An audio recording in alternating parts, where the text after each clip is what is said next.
Mister ladies மெய்யன்பர்களுக்கு உங்கள் பாரம்பரிய வைத்தியர் உங்கள் ராஜசூரியன். அற்புதம் ஆனந்தம். மெய்யன்பர்களே, சித்த வைத்தியத்தால் முடியாதது எந்த வைத்தியத்தாலும் முடியாது என்று மாறுதட்டி சொல்லக்கூடிய ஒரு செந்தமிழனாக உங்கள் முன்னால் உங்களுடைய ஏன் சொல்றது தெரியுமா? அதாவது மிஸ்டர் லேடிஸ்ல பதிவு பண்றது காரணம் என்ன தெரியுமா? அவ்வளவு ஒரு அருமை பெருமை வாய்ந்தது நம்முடைய தமிழ் தாத்தாக்கள் முன்னோர்கள் சொல்லி கொடுத்த இந்த அற்புதமான இந்த சித்த வைத்தியம். இந்த சித்த வைத்தியத்தை நம்ம முறையாக நாம் பயன்படுத்தாதனாலதான் பல்வேறு நோய்களுக்கு ஆளாக்கப்பட்டு இருக்கோம். அதான் உண்மையான விஷயம். அப்ப அதுல பாத்தீங்கன்னா பலன் என்ன, பயன் என்ன? இப்ப ஒரு நோய்னா தீரணும் இல்லையா, ஒரு மருந்து சாப்பிடும். சித்த வைத்தியத்தை மட்டும் அதுக்கு முற்றுப்புள்ளி உண்டு. எதா இருந்தாலும் ஒரு கணக்கு இருக்கு. இந்த கணக்கோட தீர்ந்துரும், இந்த கணக்கோட தீர்ந்துரும்னு நம்ம சொல்லலாம். இருந்தாலும் சில பேர்த்துக்கு இழுத்துக்கிட்டு போவோம். இருந்தாலும் ஒரு 6 மாசங்கிறது 1 வருஷத்துலாவது தீர்வுக்கு வந்துடும். அப்படி பார்க்கும் பொழுது இன்றைக்கு நமக்கு பேசக்கூடிய ஒரு விஷயம் என்ன அப்படின்னா, உடல் ரொம்ப பேர்த்துக்கு ரொம்ப பெருத்து போயிடும். ஃபேட்டி லிவர் அப்படின்னு ஒரு விஷயத்த சொல்லிட்டு அப்படியே தள்ளாடி நடப்பாங்க. இதுல ஒரு பெரிய விஷயம் என்னன்னா, தன்னுடைய உடலே தான் தூக்கி நடக்க முடியாத நிலைமையெல்லாம் சில பேர்த்துக்கு இருக்கும். அதுக்கு அப்புறம் சில பேர்த்துக்கு பார்த்தா வயிறு மட்டும் முன்னால தள்ளி இருக்கும்.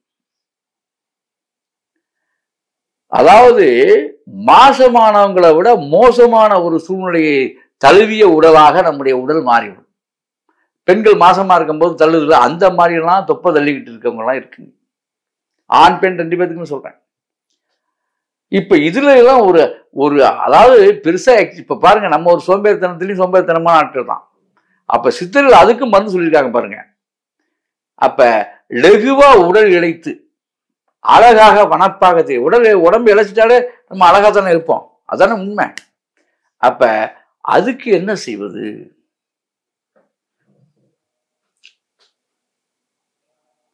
எண்ணெயில பொரிச்ச ஐட்டத்தை முதல்ல தூக்கிடணும், சாப்பிடக்கூடாது. அவ்வளவுதான், சிம்பிள் லாஜிக் சொல்லிடுறேன். புளித்த மாவை டெய்லி தோசை சாப்பிட்றேன், இட்லி சாப்பிட்றேங்கிறத தயவு செய்து தயவு செய்து தயவு செய்து ஒழிச்சிருங்க.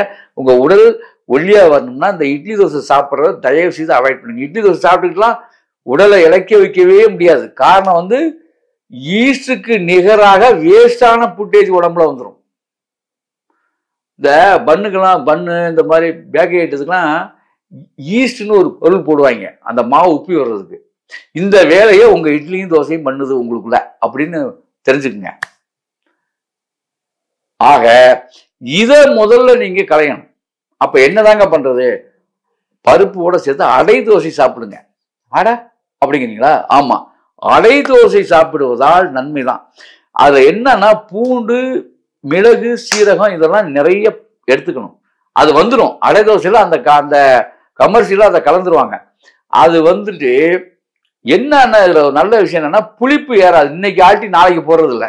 இன்னைக்கு ஆட்டி நாளைக்கு போடுற எல்லா விஷயங்களுமே மந்தத்தன்மையை உருவாக்கும் என்பதை நீங்க தெரிஞ்சுக்கணும். அதே மாதிரி உடம்பு இழைக்கணும்னு ஆசைப்படுறவங்க தயவு செஞ்சு புழுங்கல் அரிசியை முதல்ல கை விட்டுறணும். சார், நான் சுகர் கம்ப்ளைண்ட், புழுங்கல் அரிசி சாப்பிட சொல்றேன். தேவையே இல்லை. யாரோ எதையும் சொல்லிட்டு போறாங்க. நான் சொல்வதை தயவு செய்து கேளுங்கள். நீங்க புழுங்கல் அரிசியை விட்டு விடுங்கள். பிரெயினுக்கு சிறப்பை தரக்கூடிய பச்சரிசி சாப்பிடுங்க. பச்சரிசி சாப்பிட்றதுனாலாம் உங்களுக்கு சுகர்லாம் ஏறிடணும்லாம் ஒன்றும் கிடையாதுங்க. பச்சரிசியை மட்டுமா சாப்பிட்றீங்க நீங்க? அதற்குரிய காய்கறிகளை உள்ள எடுத்துக்கும் போது சுகர் கண்டென்ட் மாறிடும். அதெல்லாம் வராது. நீங்க தேவையில்லாம வேற வேற மாதிரி உணவுகளுக்கு போகும்போது அதெல்லாம் வரும். அது பகல் வேலையில தானே அரிசி சாப்பாடே நீங்க சாப்பிட போறீங்க. இதுல என்ன இருக்கு? சாப்பிடுங்க. ஒரு வேளை நல்லா சிறப்பா சாப்பிடுங்க. பயப்படவே பயப்படாதீங்க. 2வது இன்னொரு விஷயம் என்னன்னா, பிரெயினுக்கு உரிய உண்மையிலே அரிசி சாதம்னா பச்சரிசியை தான் பயன்படுத்த வேண்டும். அதுலதான் அவ்வளவு விட்டமின்ஸும் உங்களுக்கு உடம்புல சேரும். இந்த புழுங்கல் அரிசியில பூராமே பட்டை தீட்டி விடுகிறார்கள். நீங்க சராசரி பச்சரிசி வாங்கி சாப்பிடுங்க ஐயா, ரொம்ப சிறப்பா இருக்கும் உடம்பு. ஆமா, சீக்கிரம் பசியும் எடுக்கும், ஆரோக்கியமா இருக்கும், சீக்கிரம் பசிக்கும். பச்சரிசி சாப்பிட்டீங்கன்னா உடனடியா பசிக்கும். ஆமா, இதெல்லாம் பயன்படுத்துங்க. அதன் பிறகு இன்னொரு விஷயம் என்னன்னா, உடம்பு இழைக்கிறதுக்கு இந்த சாப்பாடு பொங்குறீங்கல்ல, இந்த சாப்பிடும் போதே இந்த சாப்பாட்டுல பூண்டு சேர்த்துக்கணும். பூண்டு வாசம் பிடிக்காதவங்க விட்டுருங்க. ஆனா பூண்டு சேர்த்துக்கிட்டீங்கனாலே போதும், ஈஸியா லகுவா. பச்சரிசி பொங்கும்போது ஒரு 10 பல்லு பூண்டும் 2 ஸ்பூன் சீரகமும் அதில் போட்டணும். சரியா? அதே மாதிரி குடிநீராக நீங்க என்ன பயன்படுத்தணும் தெரியுமா? லகுவ சாதாரணமா சொல்றேன். குடிநீர் வந்து எப்பொழுதுமே காலையிலேயே காய்ச்சி வச்சிடணும். ஒரு 5 லிட்டரை காய்ச்சி 5 லிட்டருக்கு வந்து 100 கிராம் வந்து சோம்பை போட்டு காய்ச்சிருங்க.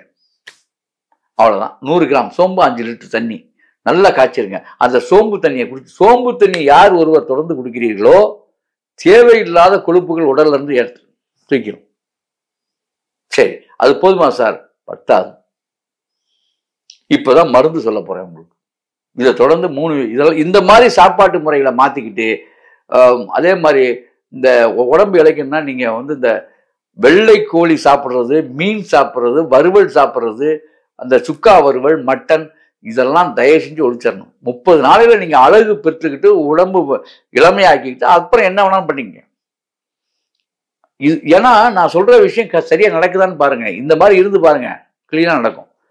அப்புறம் வந்து இப்போ இன்னொரு மருந்து இப்ப நான் சொல்ல போறேன். இந்த மருந்து என்ன தெரியுமா? வேற எதுவுமே இல்லை. முள்ளங்கி. நல்லா புரிஞ்சுக்கோங்க. முள்ளங்கி, வாழைத்தண்டு. இந்த முள்ளங்கி வாழைத்தண்டை என்ன செய்யணும்? கொள்ளு இருக்கு பார்த்தீங்களா? இந்த கொள்ளு, இந்த முள்ளங்கி வாழைத்தண்டெல்லாம் நல்லா வெட்டிடணும். நல்லா புரிஞ்சுங்க, இது மருந்து தான் சொல்றேன். நல்லா வெட்டி போட்டுருங்க. உங்களுக்கு செயல்முறை மருந்து இது. ஏன்னா நீங்க பச்சளை எல்லாம் சொன்னா நீங்க போய் காடு மேலாம் தேட முடியாது. நாங்க சித்த வைத்தியத்துல பச்சளை வச்சிருக்கோம். அதுக்கெல்லாம் கிட்டத்தட்ட இதுக்கு வந்து உடல் இழைப்புக்குன்னே இழைப்பு மாறி பொடின்னு ஒன்று இருக்கு. இழைப்பு மாறி பொடி. இதுக்கு பேர் வந்து இழைப்பு மாறி பொடி. இந்த இழைப்பு மாறி பொடி வந்து எவ்வளவுன்னா கிட்டத்தட்ட 13 வகையான பச்சளை கலந்த பொடி. இந்த 13 வகையான பச்சளை நீங்க தேட முடியாது. அதுக்காக எளிய மருந்து இப்போ உங்களுக்கு மிஸ்டர் மூலம் சொல்றேன், அதை நீங்க பயன்படுத்துங்க. முள்ளங்கி என்ன பண்ணணும்? ரவுண்டா சின்ன சின்னதா வெட்டிடணும். முதல்ல ஒரு 1/2 கிலோ முள்ளங்கி வெட்டி வச்சுங்க. அதே மாதிரி 1/2 கிலோ வாழைத்தண்டை வெட்டுங்க. நல்லா சின்ன சின்னதா வெட்டி பொடியா வச்சுங்க.